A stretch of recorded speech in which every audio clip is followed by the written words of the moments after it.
Good morning, everyone. We're going to go ahead and get started. It's 10 o'clock. My name is Valerie Edgeworth. I'm one of the CE consultants here at KDLA, and we're so glad that you could join us today for our presentation on the Kentucky Council of Defense Records. With me here today are Jennifer Patterson, Archival Services Branch Manager, and Walter Bowman, Archives Research Room Supervisor. So I'm going to turn it over to them. Should you have any questions throughout the presentation, go ahead and type those in the chat box and we'll make sure they get answered. Thanks, everyone. All right. I'm Jennifer. I'm just going to say a few words here and then get out of Walter's way. Any questions you have, chat them into us and we will try to answer them as best we can. And I will turn this over to Walt and let him tell you all the good stuff. Ladies and gentlemen, good morning. Again, I'm Walter Bowman. I'm the Research Room Supervisor at the Kentucky Department for Libraries and Archives.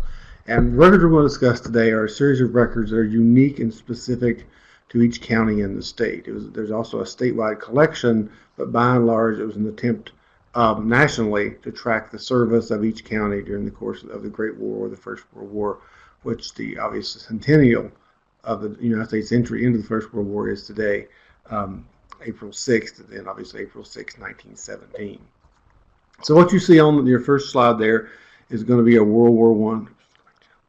It's going to be a World War I recruiting poster for Great Britain, and obviously the children were asked their father what he did in the Great War.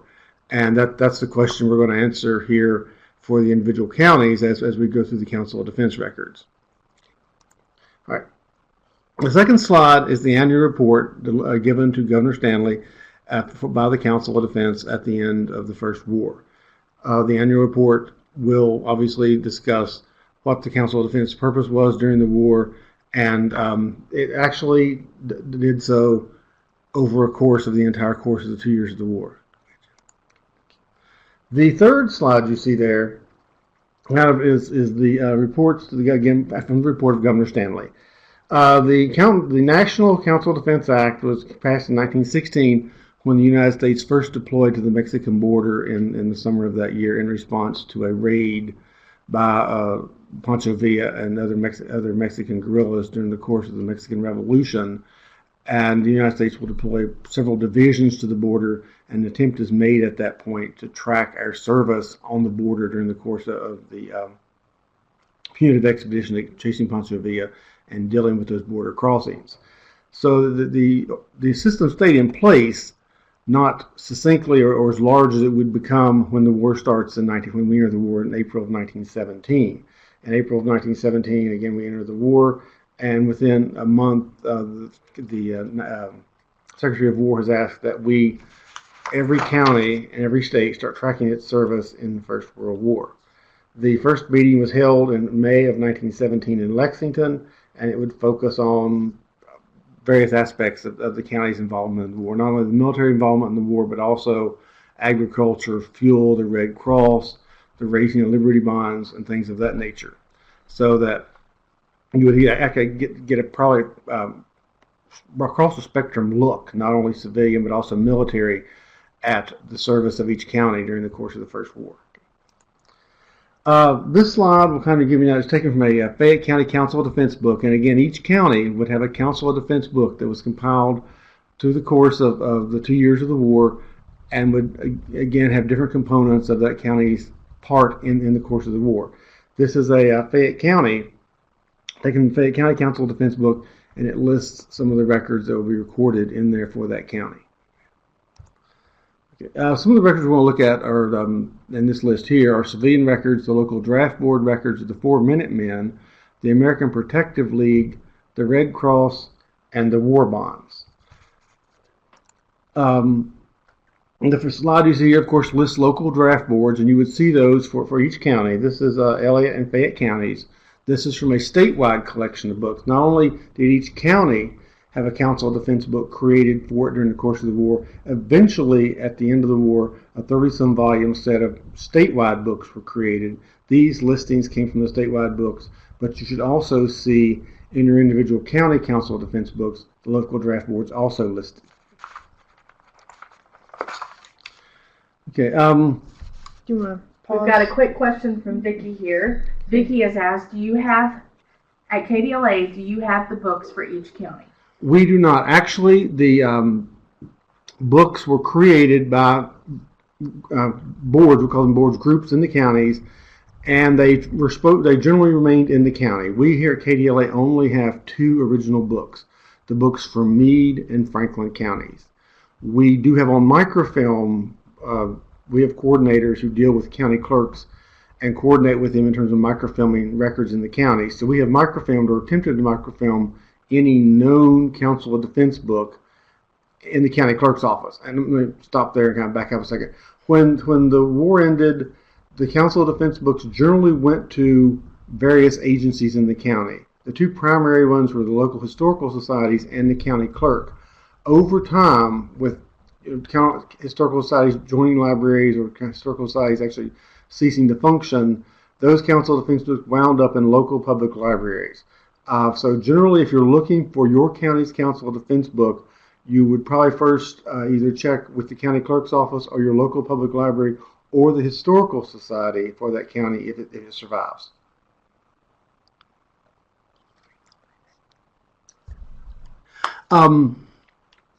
Before Minutemen, our entry into the war was obviously brought about by a number of factors, and it was fairly abrupt in terms of the lead up or entry into the war. So there are still many Americans who did not see a true value of us entering the First World War.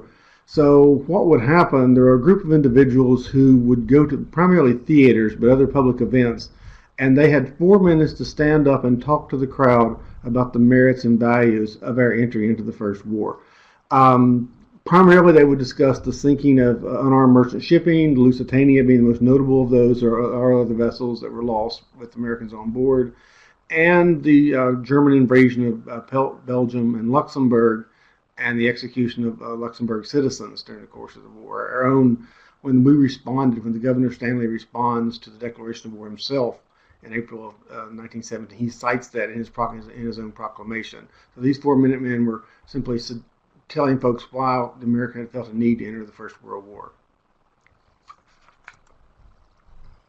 A couple of things here. The American Protective League I'll mention, then I'll come to the Red Cross. Yes, the American Protective League, and we'll come back to the Red Cross. The American Protective League, as you might imagine, there's a huge German population given the migrations of the late 19th century and just after the turn of the 20th century into American cities. Obviously, we know Cincinnati and Louisville have large German populations over the Rhine and what have you. So that there was a concern that many German Americans would not, be in favor of us going to war, and there might be some kind of sabotage or something of that nature. There was actually, for the first years of the war, and we were very much okay with this, the German consulate would actually send out messages and also the Austro-Hungarian consulate would send out messages in newspapers asking people of either Austro-Hungarian or German descent to go home and fight for the empires. But in 1917, that was obviously not allowed. So the American Protective League was a group of folks who actually spied on their German neighbors. The smaller counties in the state, you will not see the American Protective League in. These are generally just for populations that have a large, identifiable cities where they have a large identifiable German population. And now back to the Red Cross. Sorry about that. Obviously, the Red Cross had existed for a number of years before the war, and each county was responsible for either, folks would volunteer to enter the Red Cross. Many went overseas. It could also raise funds or materials for the Red Cross. So the Red Cross had a huge mission in terms of not only supporting the soldiers who were involved in the war, but other aspects of civilian and non-deployed military folks as well. So you can see that generally the people in the Red Cross in the county responsible for conducting Red Cross business in the county will be listed in the Council of Defense books. The war bond obviously speaks for itself. As many as 4 war bonds were floated during the course of the war, and generally you would see the individuals in the county responsible for raising the money for those war bonds. Generally, you will see them. They were obviously bankers or people who are in a position to solicit the raising of money for war bonds. Okay, now we come to the military list of records, and the military list includes Obviously, selective service cards, those of which are probably familiar to you because those have been on Ancestry now for probably about a decade. There are lists of those serving by county, and these will be segregated lists. You will see lists of the term colored and then the white service for individuals from each county. Yes, those serving are in the Council of Defense books. The casualty lists also appear in those books, both wounded and actual fatalities. The service cards were created at the same time at the end of the war, and they reflect service for theoretically everyone who served in World War I from Kentucky. They're broken down by branch.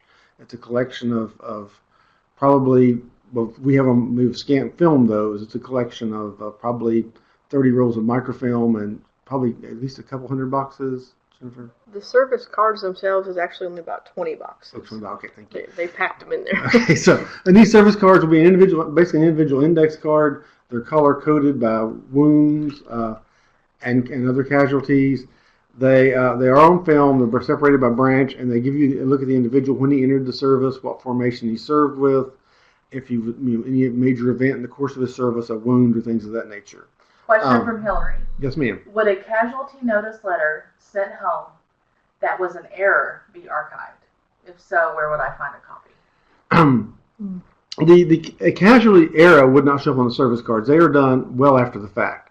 What you probably would see, and this is a records group separate from what we're talking about today, there was a veterans bonus paid from 1959 to 1962 for service from the Spanish-American War through the Korean War. Individuals had to prove service to receive that bonus, and any number of records would be used to that end. If a reported casualty, not so much a reported casualty, but if a notification, with notifications are usually only for deaths, if a notification did go home to the family, they could have used that to prove service in one of the conflicts in which they're applying for the veterans bonus. Naturalization records will appear there also. Many individuals who want to enter the American service were not yet naturalized. Many of them would be naturalized would enter the service because that would allow them to be naturalized. So there's a collection of naturalization records that also show up in these books where individuals will enter the service to become naturalized as American citizens. There's also a series of websites that speak to basically not the Council of Defense so much, but it's World War I, and we'll discuss those a little bit later. Okay, list of service by county. As you can see here, this is the segregated lists. We have Franklin and Fayette County there. You'll see it lists locations of individuals where they're living at in the county for that time period, very generically, mostly just by post offices, but you do get a list of the individuals. So if you're curious about how many people your county sent to the First War, where in the county they came from, it almost kind of breaks down to post office in terms of what community in the county has the most folks serving during the First War. Okay, casualty list, same scenario. It very much is akin to just those serving lists. Some counties do not have a list of their wounded, others do. It just simply varies by county as to which county has those. Most counties do have their actual fatality casualties listed in the Council of Defense books. Okay, Student Army Training Corps at the University of Kentucky. The Student Army Training Corps was the precursor to the ROTC rather, sorry. And most state universities had a component of this on campus. These individuals would go on campus and receive training to become officers. Of course, the frustration is the war lasts barely a year and a half, and many of these folks did not see service in Europe. To that end, the Student Army Training Corps actually, for those serving overseas, was referred to as the safe at the college. Okay, so the World War I was a interesting war in terms of a great deal of poetry comes out of the First World War, more so than you would think. Obviously, very famous World War I poets, Alan Seeger, Rupert Brooke, John McCrae, who writes the Flanders Fields, and those individuals we know fairly well. But the thought was that you're there in the trenches for however many years you're in the trenches, and there's really not a lot to do with yourself, and you can't truly write the great American novel.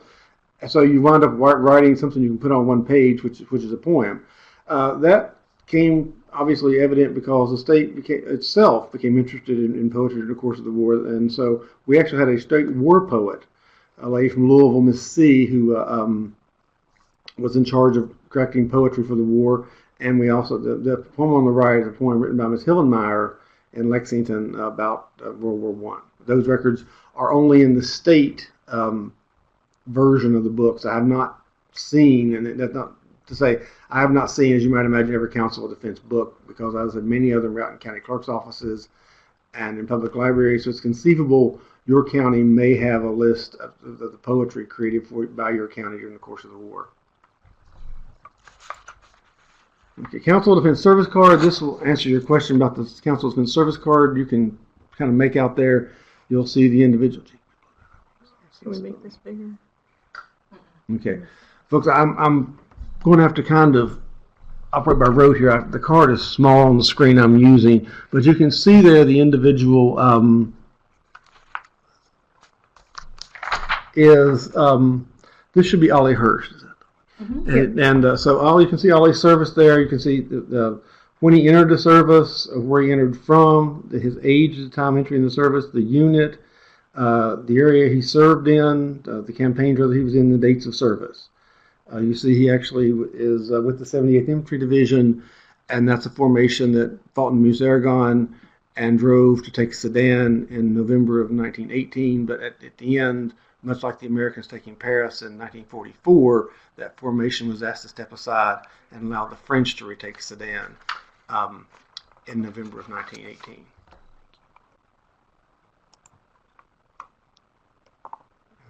And this should be Jennie Greathouse. The World War I is the first war we see a uniform service for ladies. There were two components to uniform service in the war. One, obviously, for nurses.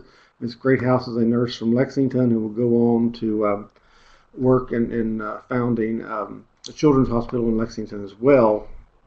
There is also a uniform service that I've actually not encountered any Kentuckians in to this point, and it does not show up in the Council of Defense books, but it's something that you may find an ancestor who was in if they were going to college in the Northeast, and that was the Hello Girls, the telephone service that allowed, the scenario was we had to move, obviously, hundreds of thousands of troops from the French ports into the interior to fight on the front, and they had to be moved by the French rail system. It was very, very hard to do that without somebody being bilingual. So there was a collection of young ladies who had been to colleges in the Northeast and who had learned French. You had to have at least 2 years of French to be one of these ladies, and they used a generic term, what was then known as for a phone operator, as Hello Girls. And these ladies, using their bilingual talents, were able to move troop transports from the coast to the front without very few accidents. But again, they do not show up in the Council of Defense book. They're very few in number, but that does exist. But primarily, the Council of Defense will list those ladies serving in the Nurses Corps during the course of the First War. Our next Council of Defense card, again, this is going to give you a look at a casualty here. This is Albert Anderson. Again, you'll see the same information that we saw from Mr. Hirsch. The only distinction is that Albert was in the war fairly early. His formation the Americans entered the war primarily in large numbers and major campaigns in the early June of 1918, fighting at Chateau Thierry and Bellewood and stopping a major German offensive about 60 miles short of Paris. The counterattack to push that, to gain ground taken in the course of that offensive back, was at a place called Cessons. It's a drive north of Bellewood and Chateau Thierry, and you can see that Mr. Anderson was wounded there, and he again is wounded later in the war in October of 1918 during the closing drives west of Meuse-Argonne. The next slide. This is the Anderson slide here. I'm sorry. I'll just stop there a minute to look at that, and you can see what I'm talking about. Down in the lower middle there, you're going to see the dates of casualty and that one location of casualty. You're also going to see, again, where he's from, what we discussed, the age of entry into service, where he's from when he entered the service, things of that nature. Okay, so the Council of Defense issued a number of certificates. There was a certificate. There were certificates for casualties. There were certificates of appreciation, and you can see that sometimes they would term these things differently than what we think of the Great War today. Sometimes because the inclination that the Prussian Empire had invaded Belgium and Luxembourg, they were known as certificates for the war to save civilization. They were sometimes known as the Great War. There obviously had not been a second war, so they're not going to be known as the First World War. Yes. The war to end all wars. And the war to end all wars. Which, thank you. Unfortunately, it didn't, but it was a nice idea. Okay. This is a statue in Harlan County. This is their Doughboy Statue. Most counties in the state do have some kind of marker or statue to their service in the First War. Fayette County has a plaque in front of the courthouse there. I know that at least probably 10 or 12 counties do have Doughboy statues. So it just depends. It just depends on how your county chose to remember its service or in the First World War. And many of these statues will have a connection to the Council of Defense. You will see on the plaques or on the statues the mention of the Council of Defense. Let me stop there for a second. A total of about 225 books were created statewide. That includes the state collection and the county books. Some counties, the larger counties, will have multiple books. Kenton County, for instance, has a large collection of their own books. Fayette County's collection includes 4 books. The Henderson County Public Library has a 5-volume collection for Henderson. Louisville Free Public has a large has a large collection of their Council of Defense books. So it just depends. If you're in a larger county, you may see more than one Council of Defense book reflecting that county's service in the war, because it's going to have the records groups or the actual listings that some of the smaller counties will not have. We provided a list of just images of Council of Defense books. We provide the images of some Council of Defense. This is Fayette County's memorial there, as you can see. It's located there in front of the old courthouse in Lexington. This is the Franklin County, the title page of the Franklin County Council of Defense book. You can see that we are actually in the World War. You can see the people on the committee who have compiled that Council of Defense book for Franklin County. This is going to be, again, a page from the Franklin County Council of Defense book. Can you make that out? This is the Nelson County. This is the Nelson County Council of Defense book. Again, title page for it. Those compiling the Council of Defense books for that county.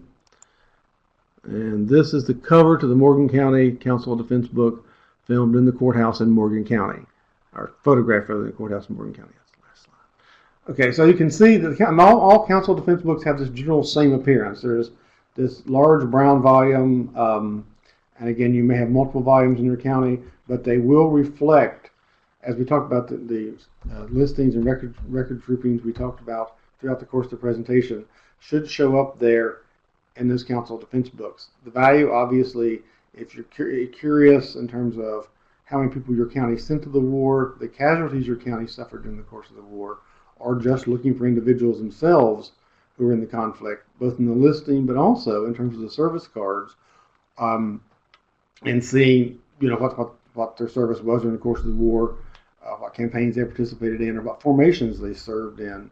Additionally, then you come back to the civilian side, and you see if you had an ancestor who was in the Red Cross, you see if you had an ancestor that worked toward raising Liberty Bonds, if you had an ancestor that participated in the 4 Minutemen, the American Protective League, or whatever the scenario is, you at least get a chance to see what an ancestor of yours may have possibly done in the course of the war, even if they never left the home county. So, theoretically, this will be very beneficial in terms of the research, not so much in terms of the service in the war, but it's across the board, both for the county and for the individual. Folks, that pretty much concludes that part of that. Are there any questions?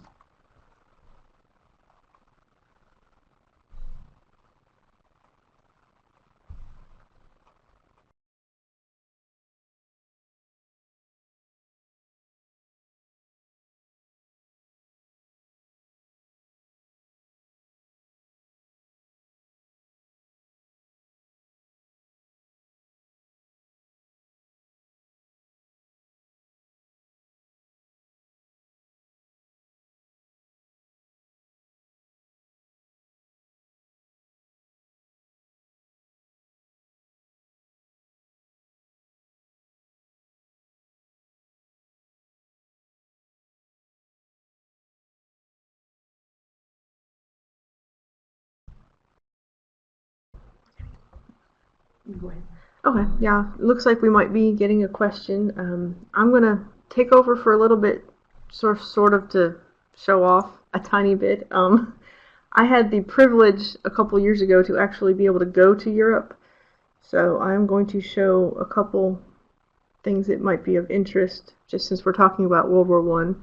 If I can get this to cooperate. This is my first day running this, so bear with me. And she's doing a great job. Yes, she is. I don't know how well you can see, but there are some trenches still showing up here. This is the battlefield at Belleau Wood, the site where the Marines, well, and some Army folks, but primarily the Marines held off that massive German charge in early June of 1918. Let me find another one. Let's see. This is, I'm going to butcher this name and I'm very sorry. This is Fort Vaux, I think. This is one of the many forts along the line at Verdun. The Americans didn't fight as much in the massive part of the campaign for Verdun, but as you can see, it was a lot of fortifications, a lot of work went into protecting this area, and I wouldn't have wanted to mess around with it, but then again. And then one other one I wanted to show is I managed to find one Kentucky soldier at one of the two cemeteries that we found. I'm sure there were more, obviously, but I was only able to get a picture of one. This is Corporal McKinney from the 1st Pioneer Infantry. And he was killed September 9th, 1918, which probably, I'm not sure where that puts him, probably the September 19th of 18, probably Oregon. Yeah, that was my thought as well. So we just thought that it was, you know, we didn't have any family at the cemeteries, but we thought since we were able to be there, we'd be there for the family members who couldn't. So I was going to mention, since we've got that grave marker up, and I did promise to mention a website during the height of the presentation, the American Battle Monuments Commission, and that's just a keyword search, you can do that, actually has American overseas graves listed on that website by just basically down, almost like you'll be looking at a cemetery plot. So if you're ever occasioned to visit the battlefields in Europe, the graves that you see here have a website that leads you directly to those individuals. And again, that is the American Battlefields Commission monument. And I'm posting it. Yes. Okay, thank you, Jim. I see Robert says that their book survived in Jackson County. That's great. Excellent. We know here that many of the circuit records and probably county records were lost. So I'm very glad to see that one didn't get lost. And that's in the library, Robert, or in the county clerk's office?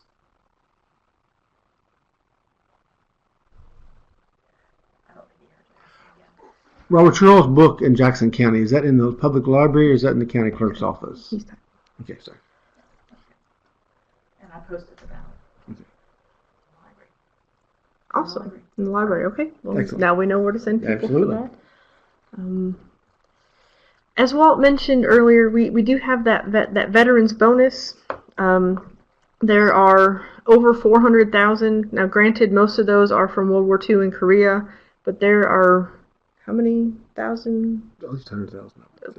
World War One. 90-some thousand. 90. So there's several thousands of tens of thousands of World War One as well, and there's pretty good information in those.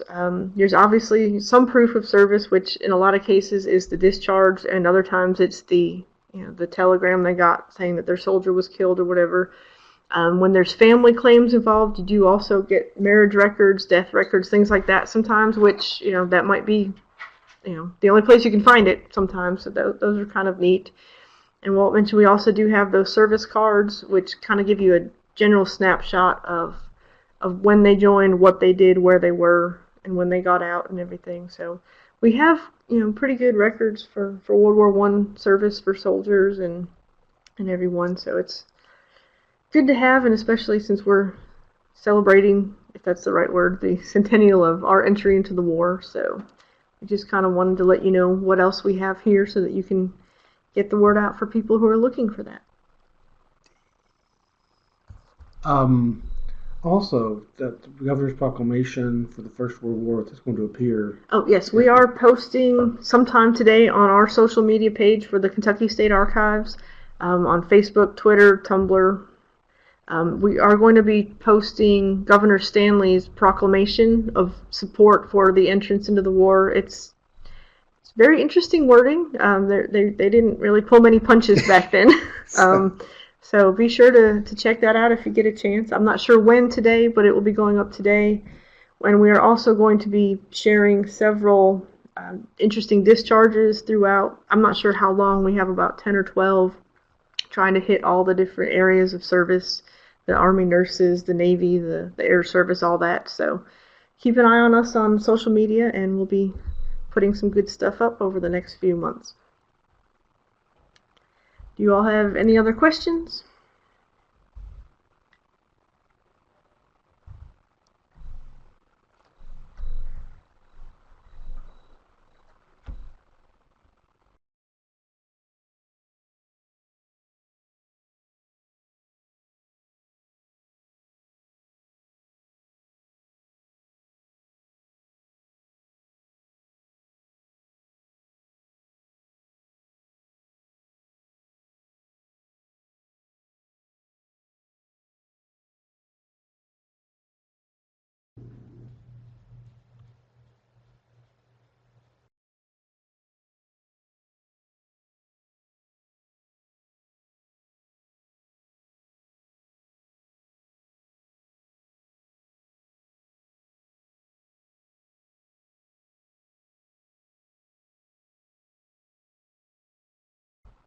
Oh, sorry. No, we just muted for a minute. We were just touching base to make sure we had covered everything. Sorry about that. I guess we don't have any more questions right now unless anyone else has something. So we'll turn this back over to Valerie. Thank you all so much for attending with us here today. We'll go ahead and hang out for a few more minutes just in case if you think of another question. If not, thank you so much for joining us and for Walt and Jennifer presenting this information. We did run a little short today. However, you will receive your full hour of CE credit for today's attendance.